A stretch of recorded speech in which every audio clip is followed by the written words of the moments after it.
विद्यार्थ्यांची सहल आता फक्त लाल परीनेच. खासगी वाहनाने शैक्षणिक सहल नेल्यास होणार कारवाई. विद्यार्थ्यांच्या सहली आणि प्रवासावर शिक्षण विभागाने महत्त्वाचा निर्णय घेतलाय. महाराष्ट्रातील शालेय सहलीसाठी आता लाल परीच बंधनकारक करण्यात आली. प्रायव्हेट बसेसना यामुळे थेट रेड सिग्नल मिळाला. विद्यार्थ्यांची सुरक्षितता लक्षात घेऊन हा निर्णय घेण्यात आलाय.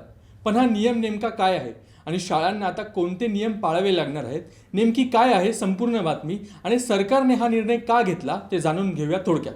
नमस्कार, मी लीलाधर आणि तुम्ही पाहताय थोडक्यात. महाराष्ट्रातील शालेय शिक्षण विभागाने विद्यार्थ्यांच्या सुरक्षिततेच्या दृष्टीने एक अत्यंत महत्त्वाचा आणि मोठा निर्णय घेतलाय.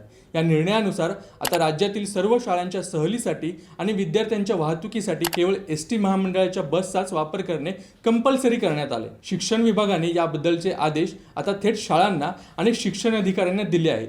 या आदेशामुळे खासगी बसने सहली आयोजित करण्यावर आता पूर्णपणे बंदी घालण्यात आली. मागील काही वर्षात अनेक खासगी बसमधून सहलीचे आयोजन करताना काही गंभीर अपघात झाले होते. या अपघातांमध्ये अनेक निष्पाप विद्यार्थ्यांना आपला जीव गमवावा लागला होता.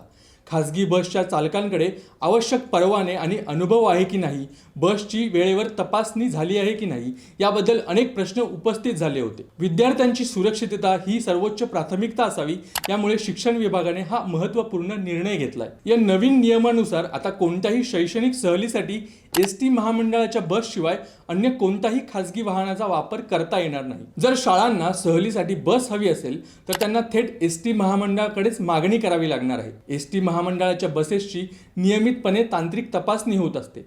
त्यांचे चालक अनुभवी आणि प्रशिक्षित असतात.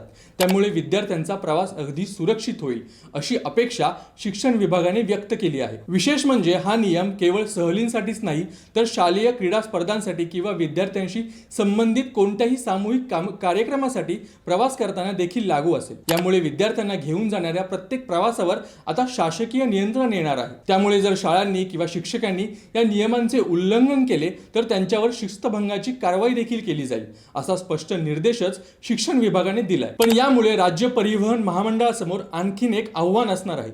विद्यार्थ्यांना एसटी बस उपलब्ध करून दिल्यास सामान्य प्रवाशांचे यामुळे प्रचंड हाल होतील. दरम्यान या निर्णयाचे स्वागत अनेक पालकांनी सुद्धा केले. त्यांच्या मते खासगी बसेसच्या असुरक्षिततेमुळे पालक नेहमीच चिंतेत असायचे. आता एसटी महामंडळाची सुरक्षा विद्यार्थ्यांना मिळू शकते. मात्र दुसरीकडे खासगी बस वाहतूकदारांनी या निर्णयावर नाराजी व्यक्त केली. त्यांचं म्हणणं आहे की यामुळे त्यांच्या व्यवसायावर मोठा परिणाम होईल आणि बेरोजगारी वाढेल. एकंदरीत विद्यार्थ्यांच्या सुरक्षित प्रवासासाठी सरकारने उचललेले हे एक महत्त्वपूर्ण पाऊल आहे.